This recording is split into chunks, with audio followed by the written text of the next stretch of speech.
پاکستان اور انڈیا کے درمیان اگرچہ جنگ بندی ہو چکی ہے اور سیز فائر کا اعلان کیا گیا ہے، لیکن اس کے باوجود ابھی تک جو ہے وہ واگا بارڈر بند ہے، اور جو بارڈر کے قریب آبادیاں ہیں وہاں پر بھی جو زندگی ہے وہ رواں دواں ہے۔ یہ ہم اس وقت اس جگہ پر موجود ہیں جہاں 1965 کی جنگ میں جو انڈین اور پاکستانی افواج کے درمیان یہاں پر جھڑپ ہوئی تھی۔ یہ باٹا پور کا مارکا کہلاتا ہے۔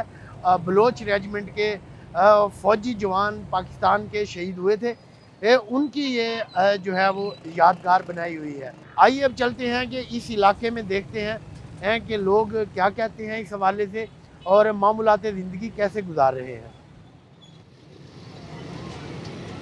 لوگ آزاد ہیں کیونکہ ان کو پتہ ہے ہم مسلمان ہیں، ہم آزاد، اللہ نے ہمیں آزادی دی ہے۔ کفر والوں کو کوئی ہمارے پہ دباؤ نہیں ہے، نہ ڈر ہے نہ ڈرنے کی ضرورت ہے، کیونکہ پاکستان پاک فوج زندہ باد۔ ہم مطمئن بیٹھے ہیں، ہمیں کوئی پریشانی نہیں ہے۔ ہماری افواج آگے بیٹھی، ہمارے مجاہد بیٹھے ہیں آگے، ہمیں کوئی پریشانی نہیں۔ ہم افواج کے ساتھ ہیں، ہمارے مجاہد آگے بیٹھے ہیں، ہم ہر طرح کی قربانی دینے کے لیے تیار ہیں۔ 4-5 کلومیٹر بارڈر ہے، 85 پنڈ ہے، سارے ادھر ہی ہیں، شکر ہے الحمدللہ، کوئی خطرہ نہیں کسی کا۔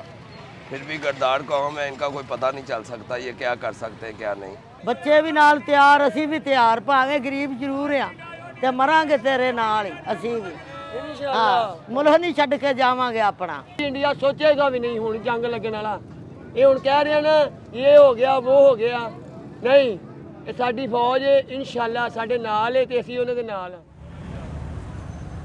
اس بارڈر کے اطراف رہنے والے شہریوں کا کہنا ہے کہ انہیں اپنی افواج پر بھرپور اعتماد ہے اور انہیں اس کا کوئی خوف نہیں۔